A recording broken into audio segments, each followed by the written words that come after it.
పేదరాశి పెద్దమ్మ కథలు. కూరగాయల కథ.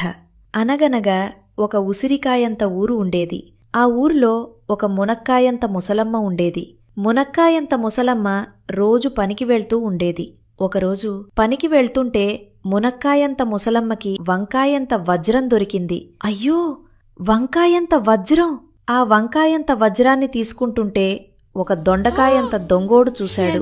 మునక్కాయంత ముసలమ్మ వంకాయంత వజ్రాన్ని తీసుకొని బీరకాయంత బీరువాలో పెట్టింది. మునక్కాయంత ముసలమ్మ పనికి వెళ్ళింది. దొండకాయంత దొంగోడు మునకాయంత ముసలమ్మ వాళ్ల ఇంటికి వచ్చి బీరకాయంత బీరువాను పగలగొట్టి వంకాయంత వజ్రాన్ని దొంగిలించాడు. మునక్కాయంత ముసలమ్మ పనికి వెళ్లి వస్తుంటే వాళ్ల ఇంట్లో నుంచి ఒక దొంగోడు పరిగెత్తడం చూసింది. మునక్కాయంత ముసలమ్మ వాళ్ల ఇంట్లోకి వెళ్లి చూస్తే బీరకాయంత బీరువా పగిలిపోయింది. వంకాయంత వజ్రం దొంగిలించబడింది. మునక్కాయంత ముసలమ్మ పొట్లకాయంత పోలీస్ దగ్గరికి వెళ్లి కరివేపాకంత కంప్లైంట్ ఇచ్చింది.